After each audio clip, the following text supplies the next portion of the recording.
Well, a lot of things got in the way of making this particular video happen. I had a funeral to go to this week, which those are never fun, and I have to say I hate the way Catholics do funerals.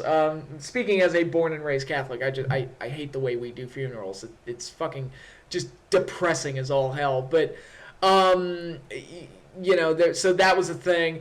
Work has been insane lately and has been driving me crazy. Word of advice, never become a government contractor. They will drive you insane. Don't want to get into specifics. I'm just saying work has just been insane lately. So that was also a thing. I've also been trying to catch up on all the movies I've been missing in 2015 so far. I watched Mr. Holmes, and then I went to go see the Peanuts movie, and I went to go see Creed. I highly recommend all three of those movies. I really enjoyed them all. So, especially if you're already a fan of those existing properties. If you're a fan of Sherlock Holmes, absolutely go check out Mr. Holmes. If you're a fan of the Peanuts, you will love the Peanuts movie. There's no question about it. If you're a fan of the Rocky series, go see Creed. You won't regret it. I also saw Spectre a few weeks ago. I don't know if I've talked about this, but I did see Spectre, and I enjoyed it. It's not one of the better Bond movies, but it's nowhere near being one of the worst either. So it's kind of in the middle. But overall, it was a solid movie. I enjoyed it. I wish they had fleshed certain things out and maybe not dragged out the action scenes as long as they did, but overall it was an entertaining movie. I thought it was a nice, if this is the last time Daniel Craig plays Bond, I thought it was a solid entry overall. And overall he had a pretty good run as Bond, so no complaints here. But so I've been catching up on my movies, and so lots of things have been going on. And this video, which is supposed to be the top 10 best wrestling matches, or my top 10 favorite wrestling matches from November, I kept trying to film it, and then I realized I don't have 10 matches. This November did not give me much to work with in terms of picking 10 matches, so this will be the worst top 10 match list I've done so far, just based on the fact that I had almost nothing to work with. WWE has been lately, to say the least. NXT has been good, but they didn't do a takeover special this month, so there wasn't a whole lot of strong material to work with on their front. Lucha Underground is still filming season 2, so they're not around. New Japan Power Struggle, I saw that, and I thought that was going to be, hopefully that would be a killer show that would give me more to work with. And there were really only 2 matches that stood out. The rest of it was just, and, a bunch of the same tag matches over and over and over again, which unfortunately pollute the New Japan shows. I wish they'd cut down on those a little bit more. But there's and TNA I haven't been watching. I think I missed the last 2 or 3 shows or so. So I just didn't have anything to work with. Ring of Honor, good matches, but not a whole lot that really stood out. So this month I really, really, really struggled to come up with the top 10 list, and as a result, the list is not very good. But I'm going to pull that list up right now, and we are going to go over it. All right, to show you how bad this month was and how little I had to work with. Number 10, Rusev versus Roman Reigns from the November 23rd episode of Raw. Nothing special. It's not the greatest match of all time or anything. It was just a solid power match, and honestly, this match made the list after I had to kind of... When I realized I didn't have 10 matches, I kind of had to go back and try and find something to fit onto this thing, and I stumbled across this match, and I thought it was at least okay. So, whatever. Okay is good enough to make the cut this month, so I'll just go with it. Again, it's not the most stellar match in the world, but like I said, I didn't have much to work with. All right, number 9. Speaking of not having much to work with, Tenryu versus Okada from the Tenryu retirement show on 11/15. Man, I thank God this is Tenryu's retirement match because he looked old as fuck. I mean, he looked bad without a shirt on. He looked... he couldn't hit most of the moves right. There was one point where I think he was going for a Shining Wizard. I'm not sure. Whatever it was, it didn't look good. There was a point where Okada tried to set him up for the powerbomb, and he couldn't hit the powerbomb. He couldn't hold Okada up for the powerbomb, and he almost No, almost he did. He dropped Okada on his head. And Okada basically had to bounce around the ring for him just to try and make this match work. Fortunately, Okada is fantastic and was able to make something out of this. And, you did have the nice bit where, Okada goes over and Terry Funk was there and Stan Hansen was there. And you got this nice little farewell for Tenryu. So it had like this nice emotional moment to it, if nothing else. And overall, it was, I won't say it was a great match, but, and Tenryu definitely looked old, but for a retirement match and for the feel-good moment that they were going for, they at least had that. So, I'll give the match that, if nothing else. It did have like a nice sweetness to it, and Okada was able to carry it to a point where it was at least watchable. So, there was that. Number 8, we've got Bayley versus Alexa Bliss for the NXT Women's title from the November 18th episode of NXT. Again, not much to this. It was a solid grudge match they had built up for a few weeks. Then they did the title match and Bayley went over in what was overall a solid match.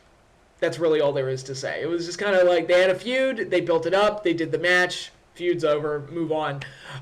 They also did the Eva Marie match where she challenged Bayley for the title, and it was there were some bells and whistles to it, but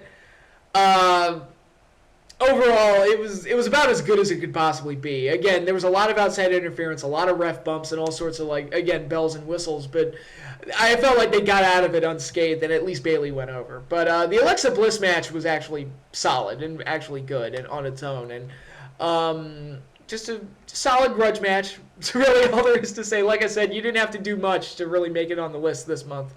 Another one from NXT. Number 7, Finn Balor versus Apollo Crews for the NXT title from the November 4th episode of NXT. Again, just a solid title match. They built up Apollo Crews really well. He's been unbeaten. He's been unstoppable.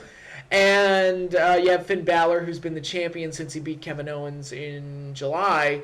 So you had two really well built up guys, and it was a babyface match. So they go in there and had a pretty hot match. It was, again, nothing special, didn't reinvent the wheel or anything, but overall it was a pretty solid match. And it was the starting point for two major feuds for TakeOver, because Baron Corbin interfered, and then Samoa Joe attacked Finn Balor after the match, which served as a nice launch point for both Joe versus Balor for the title and Corbin versus Crews in a big heavyweight grudge match at TakeOver. So, it was good for setting up those two matches, and it leaves room open for a Balor-Crews rematch down the road, so we'll see how that goes.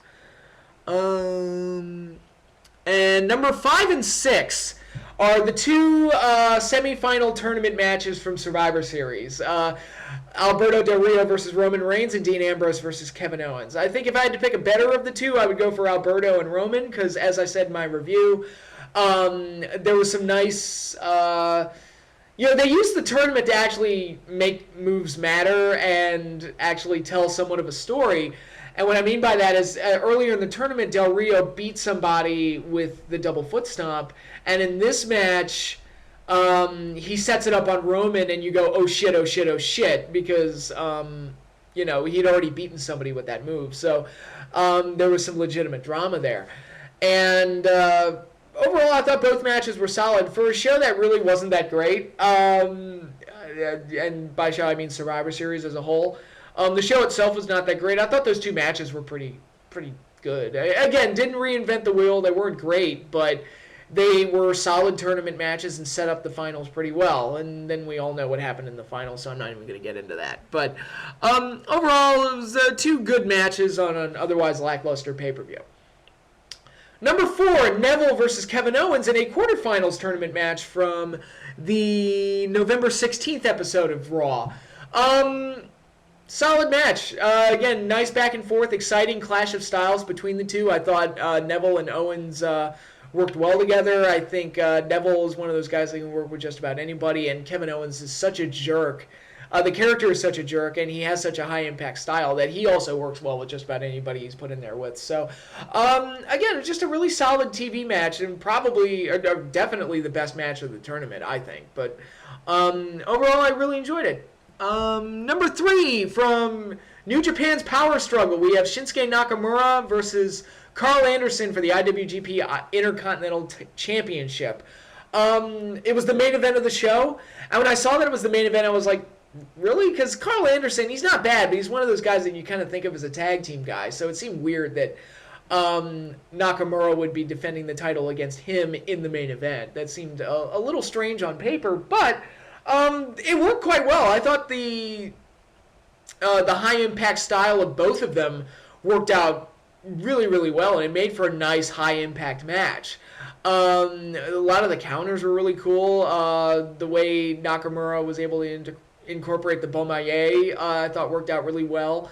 It was just a nice, perfectly worked main event. On any other month, it would probably be like 6th or 7th on my list. On this month, it's number 3. Because like I said, I didn't have much to work with. So there you go. Solid match for the IWGP Intercontinental title. Number 2, a Ring of Honor match. This was from the November 4th episode of Ring of Honor. AJ Styles versus Adam Cole versus Kyle O'Reilly in a triple threat main event. You've got 3 guys that are very athletic, very exciting to watch, and very good. And they went out there and had a solid TV main event. That's really all I have to say about it. Adam Cole won the match, and that's really it. That's all I got to say. It was just a really good athletic match between 3 guys that can get it done. And like I said, on any other month it probably wouldn't be as high as 2, but I'm sorry, I didn't have much to work with. So with that, we move on to number 1, Tomohiro Ishii versus Tomoaki Honma for the Never Openweight Championship from New Japan Power Struggle. I've really, over this year, I've really come to enjoy the Never Openweight Championship matches, whether it be Makabe and Ishii, or it be Ishii and Honma, or Honma and Makabe.